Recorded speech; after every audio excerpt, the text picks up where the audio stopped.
ಎಲ್ರಿಗೂ ನಮಸ್ಕಾರ. ಇವತ್ತಿನ topic, if you have scanty periods, how to improve the flow naturally, other home remedies which can improve the flow ಅಂತಲೂ ಆಗಿರ್ಬೋದು, ಅಥವಾ yoga postures ಆಗಿರ್ಬೋದು. ಏನನ್ನು ಮಾಡಿದ್ರೆ ನಮ್ಮ blood flow during menstruation improve ಆಗುತ್ತೆ ಅನ್ನೋದೇ ಇವತ್ತಿನ ಟಾಪಿಕ್. ಸ್ಕ್ಯಾಂಟಿ ಪೀರಿಯಡ್ಸ್ ಅಂತಂತಂದರೆ ತುಂಬ ಕಮ್ಮಿ ರಕ್ತಸ್ರಾವ ಆಗ್ತಾ ಇರುತ್ತೆ ಮೆನ್ಸ್ಟ್ರಲ್ ಪೀರಿಯಡ್ಸ್ ಟೈಮಲ್ಲಿ. ಓಕೆ, ಸೊ ಯಾವಾಗ ಅತಿ ಕಮ್ಮಿ ಸ್ರಾವ ಆಗ್ತಾ ಇರುತ್ತೆ, ರಕ್ತಸ್ರಾವ ಆಗ್ತಾ ಇರುತ್ತೆ, ಆವಾಗ ಅದನ್ನು ಸ್ಕ್ಯಾಂಟಿ ಪೀರಿಯಡ್ಸ್ ಅಂತ ಕರೀತಾರೆ. ಸೊ ಹಿಂಗಿತ್ತು ಅಂತಂತಂದರೆ most of the time usual ಆಗಿ ಯಾರಿಗೂ ಏನೂ ಪ್ರಾಬ್ಲಮ್ ಇರಲ್ಲ, ಬಟ್ ಕನ್ಸೆಪ್ಷನಿಗೆ ಪ್ರಾಬ್ಲಮ್ ಆಗ್ತಾ ಇರುತ್ತೆ. ಯಾಕೆ ಅಂತಂತಂದರೆ ಎಷ್ಟು ಆಗಬೇಕು ಅಷ್ಟು ರಕ್ತಸ್ರಾವ ಆಗ್ತಾ ಇಲ್ಲ, ಅಷ್ಟು ಬ್ಲೀಡಿಂಗ್ ಆಗ್ತಾ ಇಲ್ಲ ಅಂತಂತಂದರೆ it means that indirectly it means that endometrium ಸರಿಯಾಗಿ ಫಾರ್ಮ್ ಆಗ್ತಾ ಇಲ್ಲ, ಸರಿಯಾದ ಪ್ರಮಾಣದಲ್ಲಿ ಸರಿಯಾಗಿ ಫಾರ್ಮ್ ಆಗ್ತಾ ಇಲ್ಲ ಅನ್ನೋದನ್ನು ಇಂಡಿಕೇಟ್ ಮಾಡುತ್ತೆ. ಸೊ ಯಾವಾಗ ಎಂಡೋಮೆಟ್ರಿಯಮ್ ಸರಿಯಾಗಿರೋದಿಲ್ಲ ಅದು ಇಂಪ್ಲಾಂಟೇಷನಿಗೆ ಹೆಲ್ಪ್ ಮಾಡೋದಿಲ್ಲ. ಸೊ ಇಂಪ್ಲಾಂಟೇಷನ್ ಆಗಿಲ್ಲ ಅಂತಂತಂದರೆ ಮಗು ಆಗ್ತಾ ಇರೋದಿಲ್ಲ. ಓಕೆ, ಸೊ ಇಂಡೈರೆಕ್ಟಾಗಿ ಅದು ಕನೆಕ್ಟ್ ಆಗಿದೆ. ಸೊ ಹಾಗಾಗಿನೇ ನಮಗೆ ಸ್ಕ್ಯಾಂಟಿ ಪೀರಿಯಡ್ಸ್ ಇದೆ ಅನ್ನೋದಾದರೆ ಹೇಗೆ ಇಂಪ್ರೂವ್ ಮಾಡ್ಕೋಬೇಕು ಅನ್ನೋದೇ ಇವತ್ತಿನ ಪ್ರಶ್ನೆ. ಹೇಗೆ ಇಂಪ್ರೂವ್ ಮಾಡ್ಕೋಬೇಕು ಅನ್ನೋದು ಯಾವ ಕಾರಣಕ್ಕೆ ನಿಮಗೆ ಸ್ಕ್ಯಾಂಟಿ ಪೀರಿಯಡ್ಸ್ ಆಗಿದೆ ಅನ್ನೋದರ ಮೇಲೆ ಡಿಪೆಂಡ್ ಆಗಿದೆ.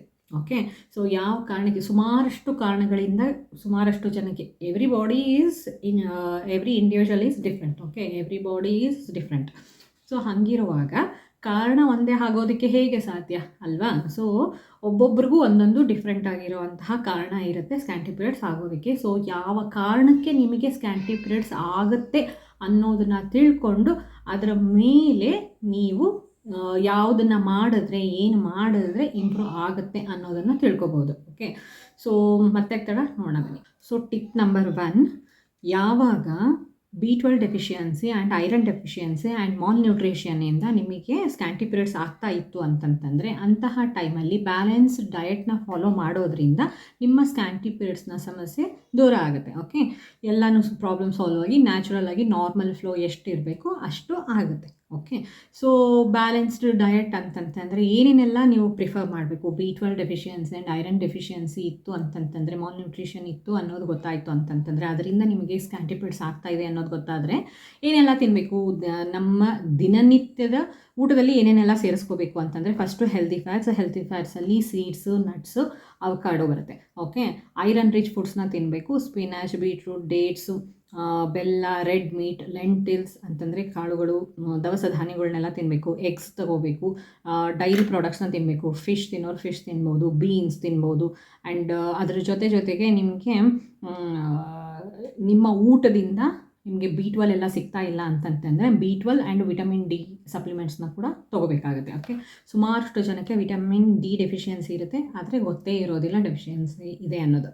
ಓಕೆ, ಸೊ ವಿಟಮಿನ್ ಡಿ ಎಷ್ಟಿದೆ ಅನ್ನೋದನ್ನು ಫಸ್ಟು ಚೆಕ್ ಮಾಡಿಸಿ, ಅದಾದ ಮೇಲೆ ವಿಟಮಿನ್ ಡಿ ಆಗಿರ್ಬೋದು, B12 ಆಗಿರ್ಬೋದು, ಐರನ್ ಆಗಿರ್ಬೋದು ಫುಡ್ಡಲ್ಲಿ ತೊಗೊಳೋದಕ್ಕೆ ಟ್ರೈ ಮಾಡಿ. ಯಾವಾಗ ಫುಡ್ಡಲ್ಲಿ ಸಾಲ್ತಾ ಇಲ್ಲ ಅಥವಾ ಎಬ್ಸಾರ್ಪ್ಷನ್ ರಿಲೇಟೆಡ್ ಏನಾದರೂ ಈ ಎಲ್ಲದನ್ನು ನೀವು ತೊಗೋತಾ ಇದ್ದೀರಾ, ಆದರೆ ಎಬ್ಸಾರ್ಬ್ ಆಗ್ತಾಯಿಲ್ಲ ನಿಮ್ಮ ದೇಹದಲ್ಲಿ ಅನ್ನೋದೇನಾದರೂ ಪ್ರಾಬ್ಲಮ್ ಆಯಿತು ಅಂತಂದರೆ ಅಂಥ ಟೈಮಲ್ಲಿ ಡಾಕ್ಟರ್ಸು ಸಪ್ಲಿಮೆಂಟ್ಸ್ ಕೊಡ್ತಾರೆ.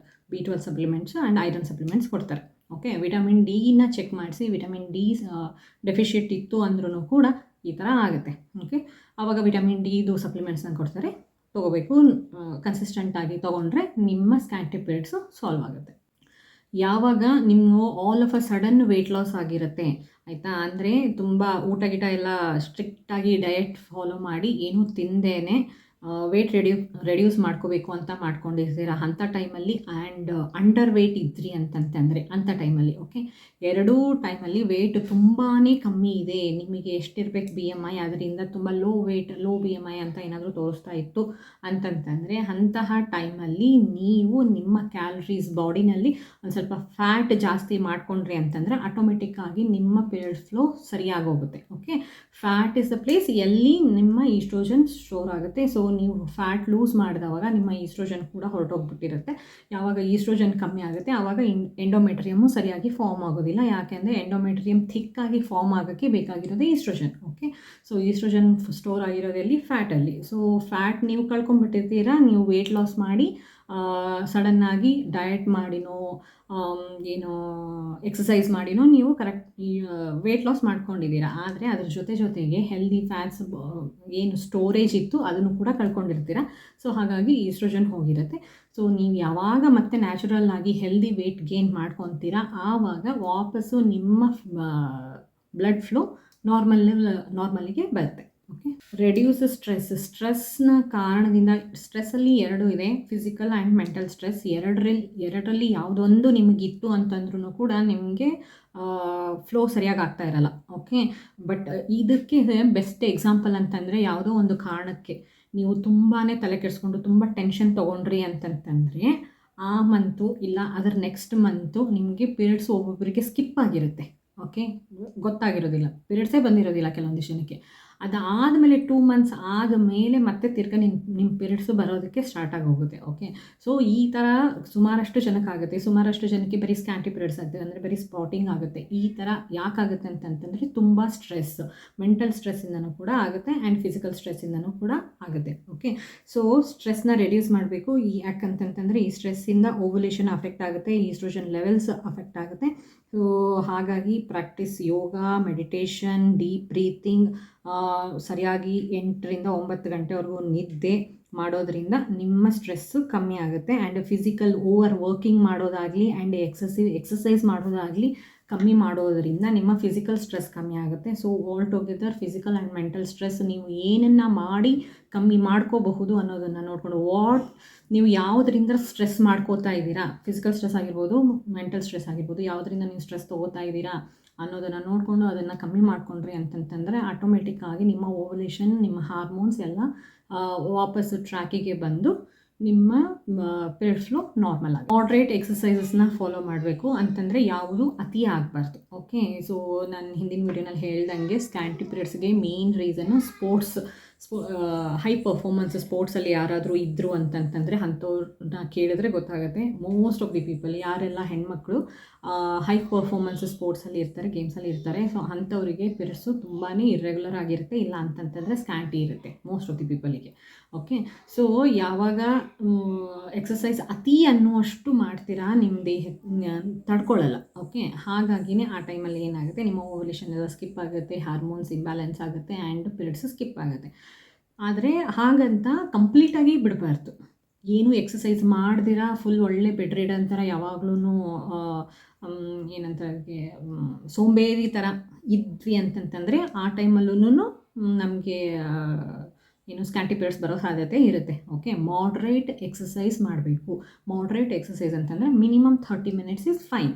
ಓಕೆ, ಏನೂ ಮಾಡ್ತಾನೆ ಇಲ್ಲ ಅನ್ನೋದಕ್ಕಿಂತ 30 ಮಿನಿಟ್ಸ್ ಆದರೂ ಮಾಡ್ತಾ ಇರ್ತೀರಾ. ಸೊ ಈ 30 minutes any sort of physical exercise is fine. ಯೋಗನೇ ಮಾಡ್ತಿರೋ, ಜುಂಬಾನೇ ಮಾಡ್ತಿರೋ, ಅಥವಾ ಡಾನ್ಸೇ ಮಾಡ್ತಿರೋ, ಇಲ್ಲ ನಾವು ಜಿಮ್ಮಿಗೆ ಹೋಗಿ ಥ್ರೆಡ್ಮಿಲ್ಲಲ್ಲೇ ಓಡ್ತೀವಿ ಅಂತಂತಿರೋ, ವಾಕೇ ಮಾಡ್ತಿರೋ, ಏನು ಮಾಡ್ತಿರೋ, ಏನಾದರೂ ಮಾಡಿ minimum 30 minutes mandatory. Minimum 30 minutes mandatory. ಈ ಮಿನಿಮಮ್ಮು 45 ಮಿನಿಟ್ಸ್ ಟು 1 ಅವರ್ ಆದ್ರೂ ಓಕೆ, ಆದರೆ ಅದಕ್ಕಿಂತ ಜಾಸ್ತಿ ಆಗಬಾರ್ದು. Okay, stay hydrated. ಚೆನ್ನಾಗಿ ನೀರು ಕುಡಿಯೋದು, ಲಿಕ್ವಿಡ್ಸ್ ತೊಗೊಳ್ಳೋದು, ಅಂದರೆ ಈಗ ಗಂಜಿನೇ ಆಗಿರಬಹುದು, ಎಳ್ನೀರೇ ಆಗಿರ್ಬೋದು, ಮಜ್ಜಿಗೆನೇ ಆಗಿರಬಹುದು, ಪ್ಯಾಕ್ಡ್ ಫ್ರೂಟ್ಸ್ ಜ್ಯೂಸಸ್ ಎಲ್ಲ ಅಲ್ಲ, ಈ ಥರ ಬೇರೆ ಫಾರ್ಮ್ ಆಫ್ ಲಿಕ್ವಿಡ್ಸ್ನ ನಾವು ಕನ್ಸಿಸ್ಟೆಂಟಾಗಿ ತೊಗೊಳ್ಳೋದ್ರಿಂದ ನಮ್ಮ blood volume and blood circulation ಚೆನ್ನಾಗಿರುತ್ತೆ. ಯಾವಾಗ ನಮ್ಮ ಬ್ಲಡ್ ಸರ್ಕ್ಯುಲೇಷನ್ ಚೆನ್ನಾಗಿರುತ್ತೆ, ಬ್ಲಡ್ ವಾಲ್ಯೂಮ್ ಚೆನ್ನಾಗಿರುತ್ತೆ, ಆವಾಗ ಎಂಡೋಮೆಟ್ರಿಯಮ್ ಚೆನ್ನಾಗಿ ಫಾರ್ಮ್ ಆಗುತ್ತೆ. ಯಾವಾಗ ಎಂಡೋಮೆಟ್ರಿಯಮ್ ಚೆನ್ನಾಗಿ ಫಾರ್ಮ್ ಆಗುತ್ತೆ ಆವಾಗ ನಾರ್ಮಲ್ ಕ್ವಾಂಟಿಟಿ ಬ್ಲೀಡಿಂಗ್ ಆಗುತ್ತೆ. ನೀವೇನಾದರೂ ಕಾಂಟ್ರಾಸೆಪ್ಟಿವ್ಸ್ ಏನಾದರೂ ತೊಗೋತಾ ಇದ್ದು ಅಥವಾ ಈ ಮಿರೆನಾ ಥರದ್ದು ಏನಾದರೂ ಹಾಕಿಸ್ಕೊಂಡಿದ್ರೆ ಆ್ಯಂಡ್ ಇಂಜೆಕ್ಷನ್ಸ್ ಏನಾದರೂ ತೊಗೊತಾ ಇದ್ದರೆ, ಕಾಂಟ್ರಾಸೆಪ್ಟಿವ್ ಇಂಜೆಕ್ಷನ್ಸ್ ಏನಾದರೂ ತೊಗೋತಾ ಇದ್ರಿ ಅಂತಂತಂದರೆ ಅದನ್ನೆಲ್ಲ ಸ್ಟಾಪ್ ಮಾಡಿ. ಸೊ ದ್ಯಾಟ್ ನಿಮ್ಮ ಪೀರಿಯಡ್ಸು ನಾರ್ಮಲಾಗಿ ನ್ಯಾಚುರಲಾಗಿ ಎಷ್ಟು ದಿವಸಕ್ಕೆ ಬ್ಲೀಡಿಂಗ್ ಆಗಬೇಕು ಅದು ಆಗೋದಕ್ಕೆ ಸ್ಟಾರ್ಟ್ ಆಗುತ್ತೆ. ಓಕೆ, ನನ್ನದೇ ಬೆಸ್ಟ್ ಎಕ್ಸಾಂಪಲ್ಲು, ನಾನು ಮಿರೆನಾ ಹಾಕ್ಸ್ಕೊಂಡಿರೋದ್ರಿಂದ ನನಗೆ ಸ್ಕ್ಯಾಂಟಿ ಪೀರಿಯಡ್ಸೇ ಇರೋದು. ಅಂದರೆ ಸ್ಕ್ಯಾಂಟಿ ಪೀರಿಯಡ್ಸ್ ಅಂದರೆ ಬ್ಲೀಡಿಂಗೇ ಆಗೋದಿಲ್ಲ, ಬರೀ ಸ್ಪಾಟಿಂಗೇ ಆಗೋದು. No need to use pads use ಮಾಡೋಷ್ಟು ಅವಶ್ಯಕತೆ ಇಲ್ಲ ಆ್ಯಂಡ್ ಪ್ಯಾಂಟಿ ಲೈನರ್ನ ಯೂಸ್ ಮಾಡೋಷ್ಟು ಅವಶ್ಯಕತೆ ಕೂಡ ಇಲ್ಲ. ಓಕೆ, ಬರೀ ಸ್ಪಾಟಿಂಗ್ ಆಗೋದು. ನೀವು ಮಾಡೋದಕ್ಕೆ ಹೋದಾಗ ವೈಪ್ ಮಾಡಿಕೊಂಡ್ರೆ ಸಾಕು, ಅಲ್ಲೇ ಕ್ಲಿಯರ್ ಆಗುತ್ತೆ. ಅದರ್ ದನ್ ದಟ್ ಏನು ಬೇಕೇ ಇಲ್ಲ. ಓಕೆ, ಸೊ ಮಿರೆನ ಹಾಕಿಸ್ಕೊಂಡಿರೋದಕ್ಕೆ ನನಗೆ ಹಿಂಗೆ ಆಗ್ತಾ ಇರೋದು. ಸೊ ಯಾರೆಲ್ಲ ಕಾಂಟ್ರಾಸೆಪ್ಟಿವ್ಸ್ ಯೂಸ್ ಮಾಡ್ತಾ ಇದ್ದೀರಾ, ಯಾರೆಲ್ಲ ಮಿರೆನ ಹಾಕಿಸ್ಕೊಂಡಿದ್ದೀರಾ, ಹಾರ್ಮೋನಲ್ IUD ಸ್ಪೆಸಿಫಿಕ್ಕಾಗಿ ಹೇಳಬೇಕು ಅಂದರೆ ಹಾರ್ಮೋನಲ್ ಕಾಂಟ್ರಸೆಪ್ಟಿವ್ಸ್ನ ಯೂಸ್ ಮಾಡ್ತಾ ಇರ್ತೀರಲ್ಲ, ಅಂಥವ್ರಿಗೆಲ್ಲ ಸ್ಕ್ಯಾಂಟಿ ಪೀರಿಯಡ್ಸ್ ಆಗ್ತಾ ಇರುತ್ತೆ. ಅವನ್ನೆಲ್ಲ ಸ್ಟಾಪ್ ಮಾಡಿದ್ರಿ ಅಂತಂತಂದರೆ ಯೂಶ್ವಲ್ಲಾಗಿ ನಿಮ್ಮ obviously it take some time, few months ತೊಗೊಂಡು ಆದಮೇಲೆ ನಿಮ್ಮ ಬಾಡಿ ನ್ಯಾಚುರಲ್ಲಾಗಿ ಪ್ರೊಸೆಸ್ ಮಾಡೋದಕ್ಕೆ ಸ್ಟಾರ್ಟ್ ಮಾಡುತ್ತೆ. ಅವಾಗ ಸ್ಟಾರ್ಟ್ ಮಾಡಿದ ಆದಮೇಲೆ ನಿಮ್ಮ ಪೀರಿಯಡ್ ಫ್ಲೋ ನಾರ್ಮಲಿ ಬರುತ್ತೆ. ಸಪೋಸ್ ಏನಾದರೂ ನಿಮಗೆ ಜೆನೈಟಲ್ ಟಿ ವಿಯಿಂದನೋ ಅಥವಾ ಎಂಡೋಮೆಟ್ರಿಯಲ್ ಅಡಿಷನ್ಸಿಂದನೋ ನಿಮಗೆ ಸ್ಕ್ಯಾಂಟಿ ಪೀರಿಯಡ್ಸ್ ಆಗ್ತಾ ಇತ್ತು ಅಂತಂದರೆ ಇದಕ್ಕೆಲ್ಲ ಲ್ಯಾಪ್ರೋಸ್ಕೋಪಿಕ್ ಆಪ್ರೇಷನ್ಸ್ ಇದೆ ಆ್ಯಂಡ್ ಜೆನೈಟಲ್ ಟಿ ಬಿಗೆ ಮೆಡಿಸಿನ್ಸ್ ಇದೆ. ಸೊ ಇವೆರಡನ್ನೂ ತೊಗೊಂಡು ನಿಮ್ಮ ಎಂಡೋಮೆಟ್ರಿಯಲ್ಲೇ ಪ್ರಾಬ್ಲಮ್ ಇದ್ದು ಅದರಿಂದ ನಿಮಗೆ ಏನಾದರೂ ಸ್ಕ್ಯಾಂಟಿ ಪೀರಿಯಡ್ಸ್ ಆಗ್ತಾ ಇತ್ತು ಅಂತಂದರೆ ಹಿಸ್ಟ್ರೋಸ್ಕೋಪಿ ಆ್ಯಂಡ್ ಲ್ಯಾಪ್ರೋಸ್ಕೋಪಿ ಥ್ರೂ ನೀವು ಅದನ್ನು ಸರಿ ಮಾಡ್ಕೋಬೇಕು. ಏನು ಪ್ರಾಬ್ಲಮ್ ಇದೆ ಅದನ್ನು ಸರಿ ಮಾಡ್ಕೋಬೇಕು. ಅದಾದಮೇಲೆ ನಿಮ್ಮ ಫ್ಲೋ ನಾರ್ಮಲ್ ಆಗುತ್ತೆ. ನೆಕ್ಸ್ಟು ಪ್ಯೂಬರ್ಟಿ ಆ್ಯಂಡ್ ಮೆನೋಪಾಸ್ ಏಜಲ್ಲಿ ಇರೋ ಅಂಥವ್ರು, ಇವರು ಸ್ಟಾರ್ಟಿಂಗ್ ಪ್ಯೂಬರ್ಟಿನಲ್ಲಿರೋರು ಅಂದರೆ ಸ್ಟಾರ್ಟಿಂಗ್, ಮೆನೋಪಾಸ್ ಅಂತಂದರೆ ಎಂಡಿಂಗ್ ಸ್ಟೇಜಲ್ಲಿ ಇರೋರು. ಸೊ ಎರಡೂ ಸ್ಟೇಜ್ನಲ್ಲೂ ಈಸ್ಟ್ರೋಜನ್ ಲೆವೆಲ್ಸ್ ಕಮ್ಮಿ ಇರುತ್ತೆ. ಸೊ ಹಾಗಾಗಿನೇ ಅವರಿಗೆ ಸ್ಕ್ಯಾಂಟಿ ಪೀರಿಯಡ್ಸ್ ಬರ್ತಾ ಇರುತ್ತೆ. ತುಂಬ ಪ್ರಾಬ್ಲಮ್ ಆಗ್ತಾ ಇತ್ತು ಅಂತಂತಂದರೆ ಈಸ್ಟ್ರೋಜನ್ ಸಪ್ಲಿಮೆಂಟ್ಸ್ನ ಕೊಡ್ತಾರೆ ಡಾಕ್ಟರ್ಸು. ಸೊ ಆ ಸಪ್ಲಿಮೆಂಟ್ಸ್ ತೊಗೊಂಡು ಆದಮೇಲೆ ಈಸ್ಟ್ರೋಜನ್ನಿಂದನೇ ನಮ್ಮ ಎಂಡೋಮೆಟ್ರಿಯಮ್ ಚೆನ್ನಾಗಿ ಫಾರ್ಮ್ ಆಗೋದು. ಸೊ ಡಾಕ್ಟರ್ ಹೇಳಿರೋ ಡೋಸೇಜ್ನ ತೊಗೊಳ್ತಾ ಬಂದ್ರಿ ಅಂತಂತಂದರೆ ಸೈಕಲ್ ಸೆಟ್ ಆಗುತ್ತೆ. ಅದಾದಮೇಲೆ ನ್ಯಾಚುರಲ್ ಫ್ಲೋ ಬರುತ್ತೆ. ನಿಮ್ಮ ಜೆನೆಟಿಕ್ಸಲ್ಲೇ ನಿಮ್ಮ ಫ್ಯಾಮಿಲಿ ಟ್ರೀನಲ್ಲೇ ನಿಮಗೆ ಲೆಸ್ ಬ್ಲೀಡಿಂಗ್ ಇತ್ತು ಅಂತಂತಂದರೆ ಅದನ್ನು ಏನು ಮಾಡೋದಕ್ಕೂ ಸಾಧ್ಯ ಇಲ್ಲ. ಮೋಸ್ಟ್ ಆಫ್ ದಿ ಟೈಮ್ ನಿಮಗೆ ಸ್ಪೆಸಿಫಿಕ್ ರೀಸನ್ ಏನೂ ಇಲ್ಲ ಆಯಿತು ಅಂತಂತಂದರೆ ನಿಮಗೆ ಹಾಗೇ ಇರೋದು, ಬೈ ಬರ್ತೆ ಹಾಗಿರೋದು ಅನ್ನೋದಾದರೆ ಇದಕ್ಕೆ ಏನು ಮಾಡೋದಕ್ಕಾಗೋದಿಲ್ಲ.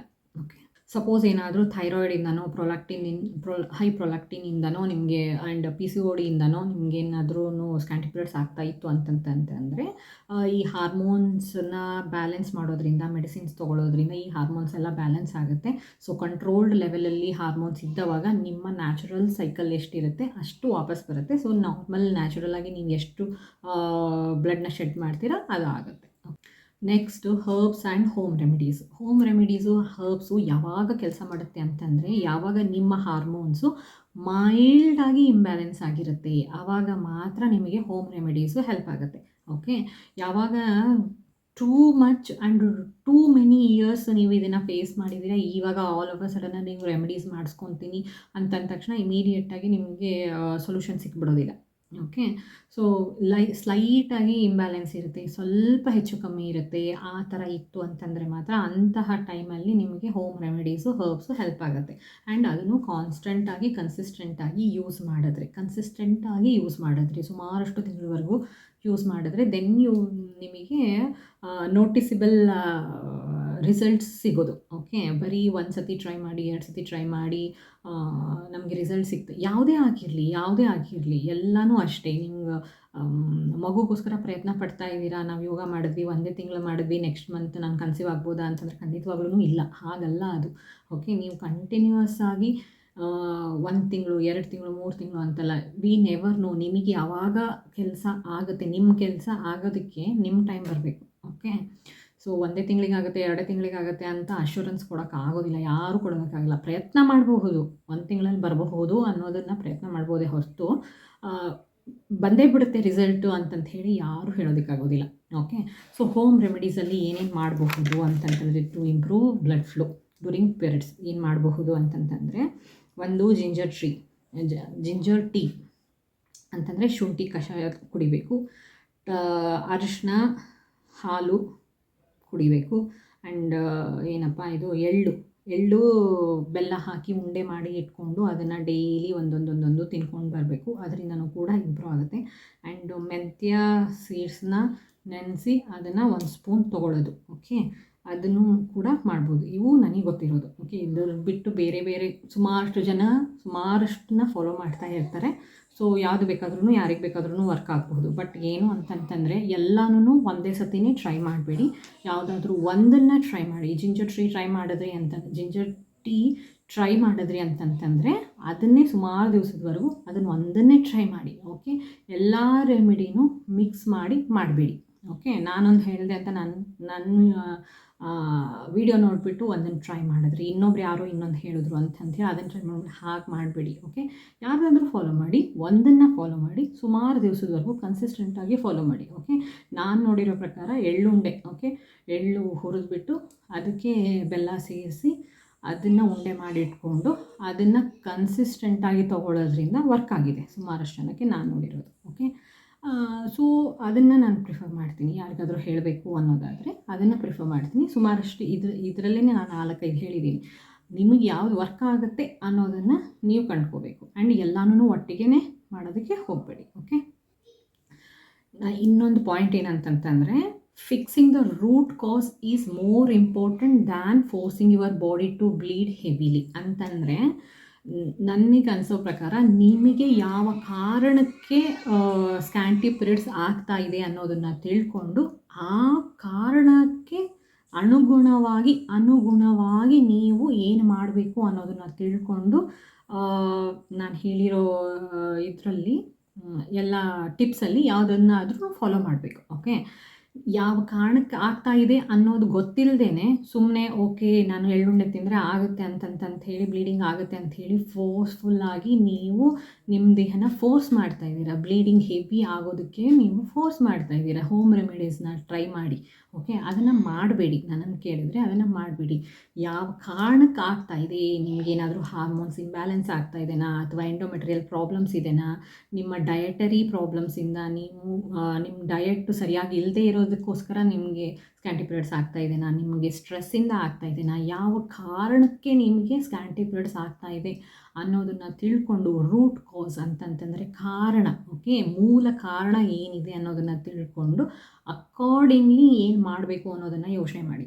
ಓಕೆ, ಅದನ್ನು ಬಿಟ್ಟು ಬರೀ ಫ್ಲೋ ಜಾಸ್ತಿ ಮಾಡ್ಕೋಬೇಕು ಅಂದ್ಕೊಂಡು ನೀವು ಬರೀ ರೆಮಿಡೀಸ್ ಕಡೆಗೇ ಕಾನ್ಸಂಟ್ರೇಟ್ ಮಾಡಿದರೆ ಓಕೆ ಬ್ಲೀಡಿಂಗ್ ಜಾಸ್ತಿ ಆಗ್ತಾ ಇದೆ ಅಂಥೇಳಿ ಖುಷಿ ಆಗಬಹುದು. ಆದರೆ ಕಾರಣ ಹಾಗೇ ಇರುತ್ತೆ. ನೀವು ಇದನ್ನು ರೆಮಿಡಿ ಸ್ಟಾಪ್ ಮಾಡಿದ ತಕ್ಷಣ ಆ ಕಾರಣ ವಾಪಸ್ ಬರುತ್ತೆ. ಓಕೆ, ಇದರಿಂದ ಬ್ಲೀಡಿಂಗ್ ಹೆವಿ ಆಯಿತು ಅಂತಂತಂದರೆ ಇದರಿಂದ ಖುಷಿ ಆಗೋದಿಲ್ಲ, ಉಲ್ಟಾ ನಿಮ್ಮ ಬಾಡಿ ಅಫೆಕ್ಟ್ ಆಗುತ್ತೆ. ಯಾಕಂತಂದರೆ ನೀವು ಫೋರ್ಸ್ಫುಲ್ಲಿ ಮಾಡ್ತಾ ಇರೋದ್ರಿಂದ ನಿಮ್ಮ ಬಾಡಿ ಅಫೆಕ್ಟ್ ಆಗುತ್ತೆ, ಅನಿಮಿಕ್ ಆಗ್ತೀರಾ. ಅದ್ರ ಜೊತೆಗೆ ಉಳಿದಿದ್ದೆಲ್ಲ ಪ್ರಾಬ್ಲಮ್ಸ್ ಸ್ಟಾರ್ಟ್ ಆಗುತ್ತೆ. ಓಕೆ, ಅದ್ರ ಬದಲು ಯಾವ ಕಾರಣಕ್ಕೆ ಆಗ್ತಾ ಇದೆ ಅನ್ನೋದನ್ನು ತಿಳ್ಕೊಂಡು ಅಕಾರ್ಡಿಂಗ್ಲಿ ಏನು ಮಾಡಬೇಕು ಅನ್ನೋದನ್ನು ಯೋಚನೆ ಮಾಡಿ. ಓಕೆ, ಇದನ್ನ ಬಿಟ್ಟರೆ ಮತ್ತೇನಾದರೂ ಡೌಟ್ಸ್ ಇತ್ತು ಅಂತಂದರೆ ಕಮೆಂಟ್ ಬಾಕ್ಸಲ್ಲಿ ತಿಳಿಸಿ, ಖಂಡಿತವಾಗ್ಲೂ ಉತ್ತರ ಕೊಡೋದಕ್ಕೆ ಟ್ರೈ ಮಾಡ್ತೀನಿ. ಆ್ಯಂಡ್ ಈ ವಿಡಿಯೋ ನಿಮಗೆ ಇನ್ಫಾರ್ಮೇಟಿವ್ ಅಂತ ಅನ್ನಿಸ್ತು ಅಂದರೆ ಲೈಕ್ ಮಾಡಿ, ಕಮೆಂಟ್ ಮಾಡಿ ಆ್ಯಂಡ್ ಶೇರ್ ಮಾಡಿ. ಆ್ಯಂಡ್ ನನ್ನ ಚಾನಲ್ನ ಸಬ್ಸ್ಕ್ರೈಬ್ ಕೂಡ ಮಾಡಿ. ಧನ್ಯವಾದ.